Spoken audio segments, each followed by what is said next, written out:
التوت، ضيعنا القلب في بيروت، جينا نبيع كبوش التوت، ضيعنا القلب في بيروت، يا شماتة شباب الضياع الضياع يما الضياع يما.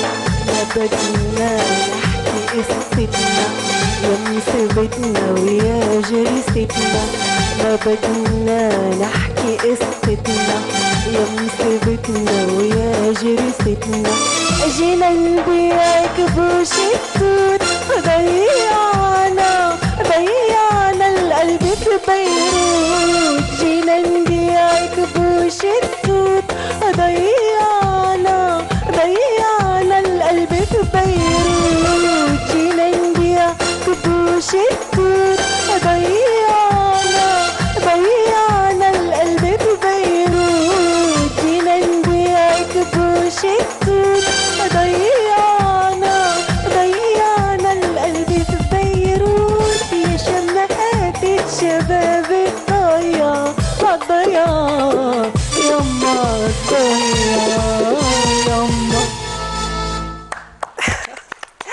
شكرا ميرسي. اهلا بكم مشاهدينا ويوم جديد من الليله. زي ما سمعتوا كده احنا معانا النهارده حلقه غنائيه موسيقيه هنشوف فيها تفاصيل عن المطربين اللي بيقدموا النهارده والشكل واللون المختلف اللي بيحبوا ان هم يقدموه، نشوف بدايتهم كانت ازاي ونسيبهم هم اللي يعرفوا بنفسهم. مساء الخير يا عمر. مساء النور يا مريان، ازيك؟ لسه بنستعرض معاكم على نايل لايف وعلى شبكه قنوات NTN كل الوجوه الجميله الجديده اللي لسه ما خدتش فعلا فرص حقيقيه في عالم الطرب، في عالم الموسيقى، في عالم التمثيل والدراما. لسه مصرين ان احنا نستعرض كل الوجوه دي ونديها برضو الفرصه ان هي يعني تستعرض امكانياتها وتقول امكانياتها ايه. صح؟ ده اكيد يا عمر، ومش بس كده وكمان عايزين المشاهدين هم كمان يحكموا معانا النهارده ويشوفوا الاداء الصوتي النهارده ايه الاخبار وهم اللي يقيموا. يبقى جميل جدا لو احنا كنا في يوم من الايام سبب في انتشار مثلا نجم او نجمه، او ان احنا حاولنا ان احنا يعني ناخد بايد حد ممكن ما كانش يلاقي فرصه. الموضوع ده برضو لازم يعني شركات كتير ومحطات كتير فضائيه تتبناه، غير العامل التجاري، يعني غير ان هي تحاول ان هي تكسب او يعني تتربح من وراه. لازم برضو فكره اكتشاف الوجوه الجديده، اكتشاف الوجوه اللي هي يعني ما خدتش الفرص الحقيقيه. تعالوا النهارده يا مريان نستعرض برضو وجوه جديده في عالم الطرب والغناء والموسيقى والتمثيل كمان. بتهيالي يا عمر ممكن يعني النجمه النهارده اللي منورانا اللي هنستمتع معاها بالموسيقى، كمان شاركت انها قدمت حاجات في التمثيل وده اللي هنعرف، وفي الصحافه ونشوف مشوارها في الصحافه كان عامل ازاي. يلا بينا نقدمها عشان هي دلوقتي استمتعت كتير جدا بالتكييف، والتكييف حلو شويه. صح يا ماجي؟ معانا النهارده المطربه الجميله المتالقه ماجي. اهلا. ازيك يا ماجي؟ ايه الاخبار؟ مساء الخير عليك يا ماجي في الليله. ماجي عايزين تقول لنا بدايتك كان في عالم نبتديها الغنى الاول كانت ازاي؟ والله هو الغنى يعني جه شويه بطريقه غريبه كده، خطفتني وما كانش ليها اي مقدمات او اي بلانز او اي تخطيطات. انا في البدايه عشان اعرفكم برضو بنفسي، انا خريجه حقوق اسكندريه. بعد هتلاقي حاجات موضوع يعني موضوع مختلف تماما بصراحه، حاجات مالهاش دعوه ببعض خالص. اسكندريه. بعد كده اتجوزت وسافرت امريكا، قعدت 10 سنين في امريكا. ده انت شكلك كده ماجي ناويه تفسحينا يعني تاخدينا من اسكندريه على امريكا. طيب هي راوند كده سريع. هناك كنت بكتب في جورنال عربي موجه للجاليه العربيه في نيويورك. صحافه؟ مشاكل الجاليه. لا مش صحافه، مش سياسه بقى وكده، مشاكل الجاليه بس. مشاكل الجاليه. كويس، حلو. بس بعد موضوع امريكا ده رجعت. احنا نمسك الصحافه شويه كده ونشوف موضوع الصحافه ده جه ازاي. يعني اكيد كنت بتكتبي مقالات مثلا معينه ولا اتمرنتي؟ عشان احنا عارفين هناك ان اللي بيشتغل ما بيشتغلش هزار، لازم يدرس الاول طبعا حاجه معينه طبعا عشان يقدر ان هو يشتغل. طبعا تمام. ده لو ما انا بقول لحضرتك لو الموضوع بروفيشنال، يعني لو الموضوع ان انت بقى داخله بتتكلمي في السياسه واقتصاد وحاجات تقيله، انت لازم تدرسي. ما فيش اللي بيشتغل اي حاجه لازم يبقى معاه لايسنس. كان يعني هو كان الجورنال ما كانش على مستوى الولايات كلها، كان جورنال خاص في الولايه بس اللي انا كنت قاعده فيها، خاص بمشاكل الجاليه العربيه، مشاكلهم مع اولادهم، المشاكل طب النوع العامه. ده لو سميناه صحافه او سميناه ان هو برضو انت بتشاركي في استعراض او عرض المشاكل دي، أيوة. مش ده برضو غير الموضوع، او يعني غير فكره الصحافه في ناحيه اجتماعيه وسلوكيه حلوه في الموضوع ده؟ طبعا حبيتيه طبعا لما مارست الموضوع ده؟ حسيتي ان انت معاهم ومندمجه ويعني؟ هو خلي بالك يا استاذ عمر، هو برضو يعني كليه الحقوق برضو يعني صقلت حاجه اداكي شويه خبره برضو جدا جدا. بتعمل لك، بيبقى في منتاليتي كده معين، بتبقى عندك رؤيه معينه، بيبقى وبعدين انا بطبيعتي بحب يعني مشاكل الناس وتحبي تتكلمي معاهم ومشاكل الناس. طب يعني الموضوع ده قعدتي فيه فتره طويله، سنين؟ حوالي 7 سنين. انا قعدت 10 سنين هناك، قعدت 7 سنين كنت بكتب هناك. وكنت على اتصال، وكان كتير يعني ناس كتير كانت حتى بالتليفون كانت بتتصل بيا، طب ايه المشكله الفلانيه، طب كذا. فالموضوع انا بالنسبه لي استهواني جدا. طب ميجي قولي لنا ايه بعض المشاكل مثلا اللي كانت اما بتيجي تكتبيها؟ انت طبعا بتقولي ان انت اكيد بتبقي عارفه كل البيوت زي ما بنقول، او كل اسرار البيوت عشان تقدري ان انت تحلي لهم المشاكل ديت. ايه المشاكل او اصعب مشكله واجهتك في ال7 سنين نقدر نقول قعدتي اشتغلتي عليها كتير؟ وبصي حضرتك، هي المشكله القائمه بذاتها اللي هي الدائمه اللي ما بتنتهيش عند مشاكل المصريين او العرب بصفه عامه هناك. تقولي الاقامه والشغل والكلام ده؟ لا لا لا لا لا لا لا خالص لا. هناك احنا طبعا احنا عرب ومسلمين، ولينا طباعنا ولينا شرقيتنا ولينا هويتنا. المشكله ان انت لو عرفت ان انت تقعد هناك وتعمل كنترول على اولادك، لان هناك الحريه ملهاش سقف، الحريات هناك ملهاش سقف. هي اهم حاجه الولاد كمان فعلا. الولد بيطلع يعني ممكن بيروح يعني لو ابوه وامه عملوا عليه كنترول او واجهوه، او لا ممكن يشتكيهم اصلا، يتصل بالبوليس وهم بيحموه يحققوا معاه اصلا. هي دي الكارثه بقى طبعا. فهي دي كانت المشكله الوحيده اللي كانت بتؤرق الناس هناك. وفي ناس بالفعل اخذوا اولادهم ورجعوا بلدهم. يعني نقول ان المشكله الرئيسيه كده عشان برضو نبروزها اللي هي الحفاظ على الاولاد الصغيرين. طبعا دي كانت مشكله. طبعا طب مشكله كان في حاجات زي دي سطرتك كتير قوي يعني. كتير. طب ازاي ما كانوش يعني الاسره المصريه طبعا يعني بتقدر انها تربي اجيال زي ما بنقول؟ كلمينا يعني مثلا على مشكله ايه لقيتي لا الاسره مش قادره تعمل اي كنترول على الولد اكتر ولا البنت؟ يعني اكيد بيبقى الاثنين طبعا ومن سن صغير. وبعدين هو المشكله هناك ان هم بدايه من لما بيدخلوا المدرسه هناك في التعليم بيعلموا الولاد، المدرسين هناك بيعلموا الولاد ان انت حر، انت ما حدش يعمل كنترول، ما فيش اللي هو طبعا التشايلد ابيوز ده قلب الدنيا هناك. ممنوع ان انت حتى تضربي او تعنفي، لا او بالصوت. طبعا طبعا وفي حاجات طبعا. واضح ان انت عندك وجهه نظر يا ماجي في الموضوع ده، او يعني مش حياديه في النقطه دي. طيب انت قعدتي هناك في 7 سنين في مشاكل، 10 سنين 10 سنين في امريكا، بس 7 سنين في ممارسه استعراض المشاكل الاجتماعيه للجاليه المصريه او للجاليه العربيه من خلال الصحافه. ما مارستيش فيهم اي نوع من انواع الغناء او الموسيقى او الطرب؟ كنت ولا كان كل الموهبه دي جواك؟ ولا كان في بالي خالص. لا لان كان الموضوع ده كان شاغلني قوي. ولما يعني كان في مآسي وكان في حاجات بشعه بتحصل، فكنت متاخده قوي يعني. لان انا طبعا انا كان عندي ولد وبنت، وكنت بحاول يعني لان انا عايشه بقى يعني معجونه في الموضوع في الحاله دي. فاللي هو 24 اور انا عينيا على اولادي وبحاول ان انا بس بقى طبعا الموضوع محتاج سياسه، لان انت يعني لو قرصت جامد هيكون في مشكله رد فعل طبعا. طب وانت قبل ما تطلعي من اسكندريه بمناسبه بس موضوع حقوق والكلام ده، برضو ما فيش ممارسه ابدا لمهنه المحاماه او اي حاجه؟ لا بص، ولا كانت حاجه بسيطه؟ لا المحاماه انا كليه الحقوق انا دخلتها كده بصراحه، ما كانتش من هواياتي، لان احنا عندنا العيله كلها دكاتره مهندسين. فبابا قال لي انت اللي كسر القاعده. نكسر شويه. كانت تبقى هي الوحيده المحاماه في الموضوع. بالظبط، ده كانت حاجه للاسف ما حصلش. اشتغلتش بيها.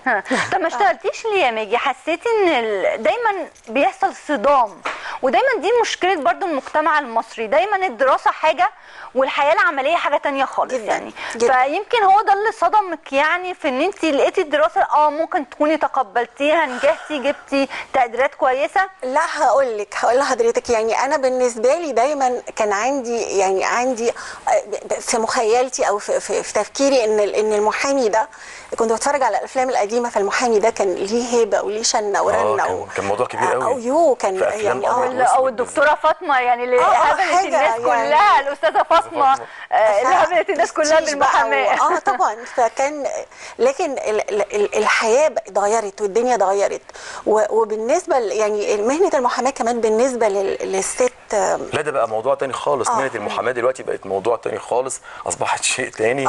واصبح الموضوع موضوع كبير قوي، ده عايز له حلقات بقى يا مريم. بالظبط، ده اكيد. بس خلينا بقى نستمتع نرجع بصوتك للغنى يا ماجي ونسمع حاجه. حابه تسمعينا ايه دلوقتي؟ تسمعينا ايه؟ عدى عليا. طيب.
محمل سكر وشاي، عدى وسلم علي، قال لي رايح وجاي، راجع بعد يومين تلاتة، ومحمل سكر وشاي، يا قال لي رايح وجاي، عدى عليا وسلم، بسلم عليا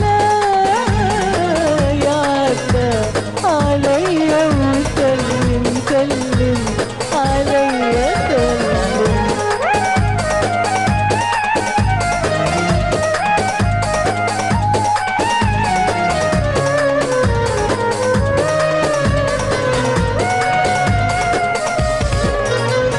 عيني من الفرقة يا عيني، عيني وحبيبي نسيني، بتمنى يرجع ويجيني، عيني من الفرقة يا عيني، عيني وحبيبي نسيني، بتمنى يرجع ويجيني، ولا عايزة لا سكر ولا شاي، ولا عايزة أغاني عناي، لا عايزة لا سكر ولا شاي، ولا عايزة أغاني عناي، يا قلبي رايح وجاي، عدى عليا وسلم، سلم عليا، عدى عليا وسلم، سلم عليا سلم.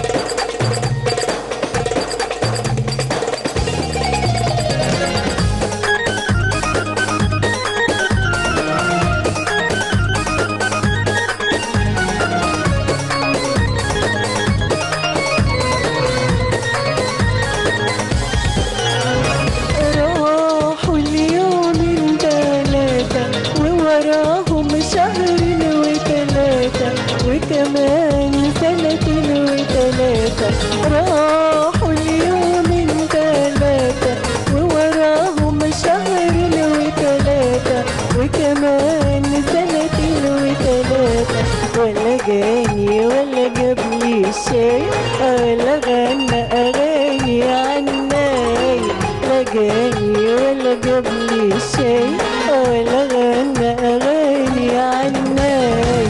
يا قلبي رايح وجاي عدى عليا وسلم سلم عليا، عدى عليا وسلم سلم عليا سلم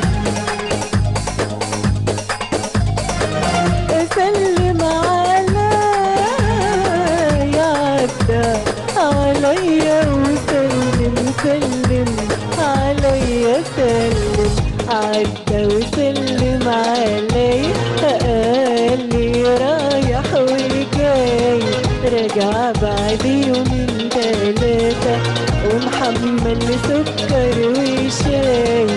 يا قال لي رايح وجاي. حلو يا ماجي. عايزين نرجع بقى للغنى، وكلمينا انت بقالك 5 سنين بتغني. اكتشفتي ازاي ان انت صوتك حلو، ولا اتمرنتي ولا دخلتي درستي موسيقى؟ كلمينا البدايه كانت جت ازاي؟ زي ما انتم عارفين انا من اسكندريه اساسا. عندنا في اسكندريه كان في كنا بنعمل كده مسرحيه ما بيننا وما بين جروب كده اصحابي في اسكندريه. فكنا عملنا مسرحيه حلوه قوي كوميدي اسمها مثلتي فيها يعني؟ دي تمام. كنت بغني وبمثل وبرقص. تمام. بس فكانت المسرحيه دي كانت البدايه. كنت لسه هسألك على موضوع التمثيل، لان انا ملاحظ وانت بتغني يا ماجي ان في اداء وفي رياكشنات وفي كده رغبه برضه في اظهار يعني قدرات معينه. انت حابه برضه موضوع التمثيل او مارستيه غير موضوع المسرحيه ده؟ اشتغلت مسرح. وخلي بالك يعني هو المسرح اللي يشتغل مسرح ده يعني بدايته بتبقى قويه جدا. يعني هو الكاميرا بالنسبه لاي فنان. طب غير مسرح الجامعه وغير الكلام ده اشتغلتي مسرح؟ لا مش مسرح جامعه، دي لا ده بعد ما خلصت. ده قبل ما اجي القاهره على طول. كانت مسرحيه كامله، وكانت قعدنا اشتغلنا فيها حوالي شهر، وكانت كومبلي. كانت طب جميل. كانت هايله جدا. الترشيح جه ازاي؟ كان الاستاذ الرائع ببعت له اجمل تحيه واحترام الاستاذ عبد السلام الدهشان. هو كان مخرج المسرحيه. وكان معايا استاذ سعيد مختار، فنان رائع برضه، كوميديان فظيع. فكانت فكره المسرحيه استهوتني جدا واشتغلت فيها. يا ريت حاجه تقولي لنا الفكره. المسرحيه كانت عباره عن ايه؟ هي كانت عباره عن واحد عمده، اللي هو حد بريء قوي وخام قوي وما عندوش خبر عن حاجه. انا كنت طالعه بدور واحده غازيه فلاحه. كانت واحده وصوليه جدا، وكان كل همها ان هي تاخد فلوس. كانت بتحب الغفير بتاع القريه. اتفقت معاه هي وهو ان هم يلعبوا على العمده وتاخد فلوس، لان العمده كان بيموت فيها، كان بيحبها جدا. ابتدت بقى تلعب عليه لغايه لما اتجوزته. كانت هي المفروض ان هي حامل من الغفير ده، واقنعت العمده ان الولد ده يبقى ابنه. طب يعني ده كلام يا ناجي؟ يعني العمده اصلا بيحبك وبيموت فيك، تسيبيه وانت عايزه تتجوزي الغفير؟ ما برضه كلام مش منطقي يا ناجي. وهو صدق، خلي بالك. هو صدق كمان، يعني استغليته طيبه الراجل وان هو غلبان. هي جوزته وهي حامل في 5 شهور، خلي بالك. هو في عمده فهو بيقول لها، هو كان متجوز واحده فكانت مراته شويه قروبه، فبتقول له دي حامل في 5 شهور انت. فهو جه سالني قال لي هو انت حامل في 5 شهور؟ قلت له لا طبعا. لا قلت له جاوبتيه بصراحه؟ جدا. وكمل عادي برضه. فهو ده عمده متساهل قوي. ايه العمده الجميل ده؟ فقلت له يا عمده ده في الصين بيخلفوا طفل كل 20 ثانيه. ده انت العمده، ازاي انت مش هتقدر تخلف طفل؟ وانت النهارده العمده بتاعنا، فهنسمع بقى النهارده منك اي حاجه. راضي بقى، عشان انت شكل الاغاني بتاعتك ليلى نظمي عفاف راضي، اللي هي انت بتحبي الاغاني بالشكل دوت، اللي هي تحسيها انها قريبه من الفولكلور المصري الاصيل. انت بتحبي كمان القديم؟ بتحبي القديم؟ جدا. يعني بتعشقي القديم؟ جدا طبعا. طب تحبي تسمعينا حاجه لعفاف راضي، ولا تحبي اللي انت عايزاه؟ في يمكن على باله لعفاف راضي. يمكن على باله حبيبي. ماشي، نسمعها منك. يلا بينا.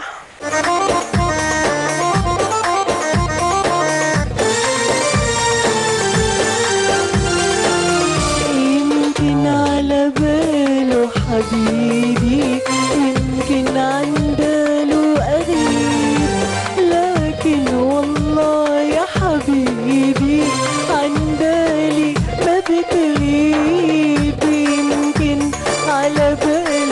حبيبي يمكن عن باله أغيب، لكن والله يا حبيبي عن بالي ما بتغيب.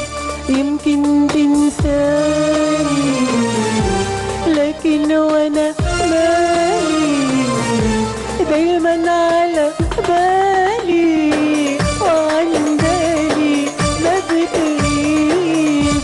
يمكن حبيبي يمكن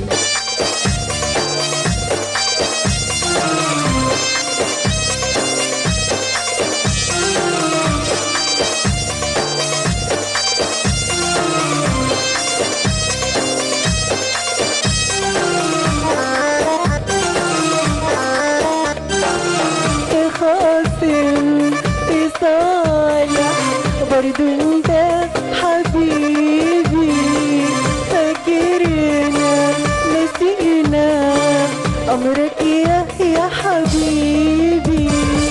تخاصم تصالح برضو انت حبيبي، فاكرنا نسينا امرك يا حبيبي. خايفة لا تنساني لكن وانا مالي دايما على بالي، وعن بالي ما بتغيب. يمكن حبيبي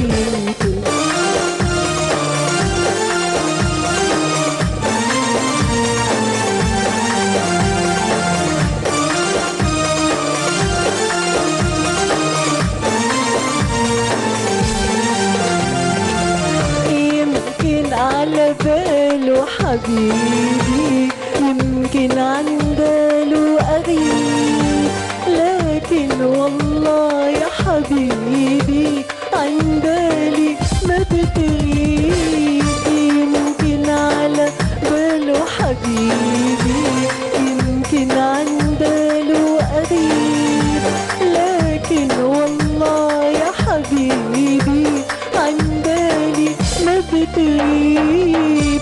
خايفة لا تنساني لكن وانا مالي دايما على بالي، وعن بالي ما بتغيب.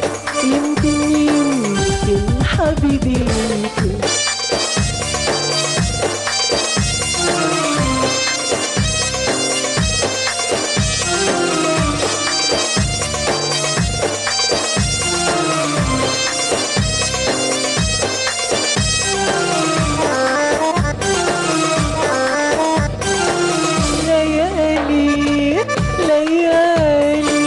صبرا يا حبيبي ولا انت تحالي درية يا حبيبي.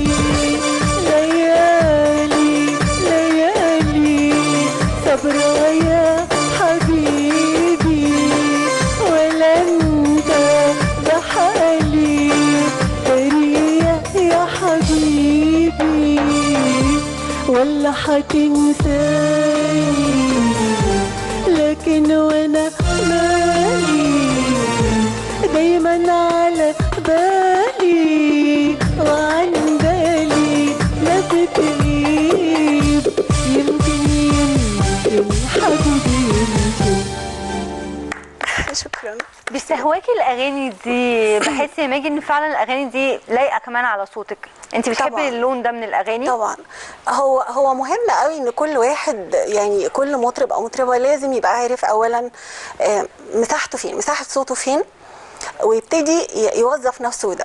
انت يعني درستي موسيقى يا ماجي ولا؟ اخدت طبعا اخدت كورسات في اسكندريه ومع مايسترو معروف هناك في اسكندريه. بس انا بحب الغنى عموما، يعني بحب الطرب عموما. بحب الكلمه، يعني اولا انا لازم احس، يعني لازم احس الكلمه، لازم اللحن يستهويني عشان اعرف اقول. لازم تحسي الاغنيه وتحسي الكلام. طبعا. طب ماجي انت النهارده نورتينا فعلا، واحنا نفسنا نكمل معاكي بس للاسف الوقت. بس في خلال 30 ثانيه قبل ما نختم باغنيه يا مريان، كنت عايز اسالك ايه اخبار بقى الالبوم الجديد؟ ايه اخبار كليبات هتنزل؟ ايه الحاجات دي؟ ايه الاخبار؟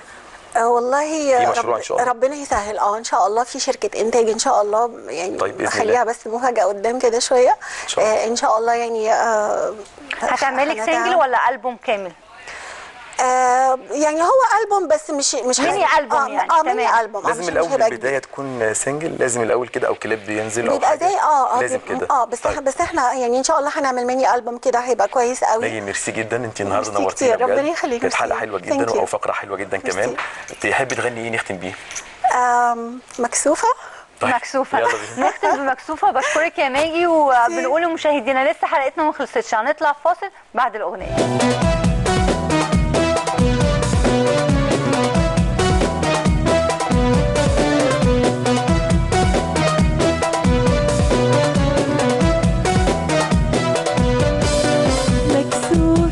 مكسوفة منك، مش قادرة أقولك.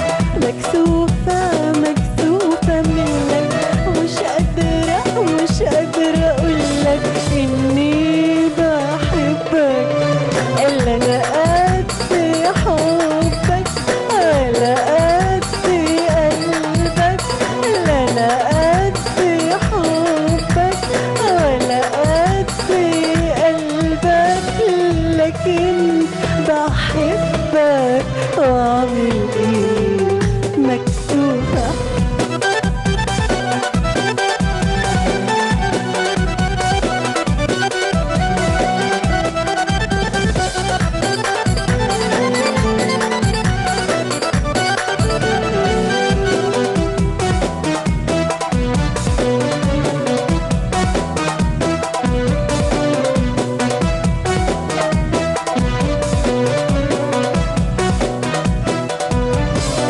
الحب غنوة وكلمة حلوة، هيجرى ايه لو قلت أغاني؟ الحب غنوة وكلمة حلوة، هيجرى ايه لو قلت أغاني؟ ده أنا من كسوفي وكتر خوفي، أنا من كسوفي وكتر خوفي، مش قادرة أقولها بدالي. مكسوفة ليه وفيها إيه؟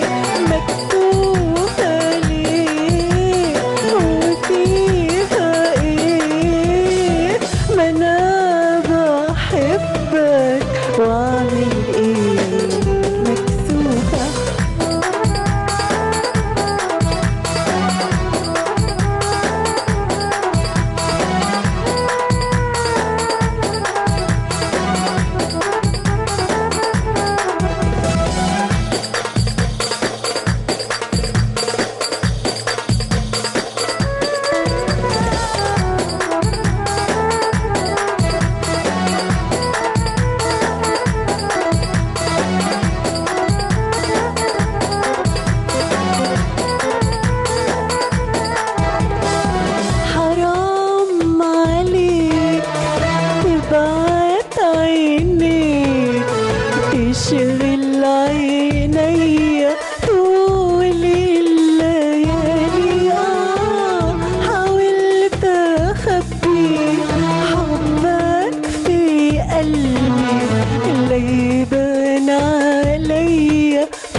بحبك واعمل ايه؟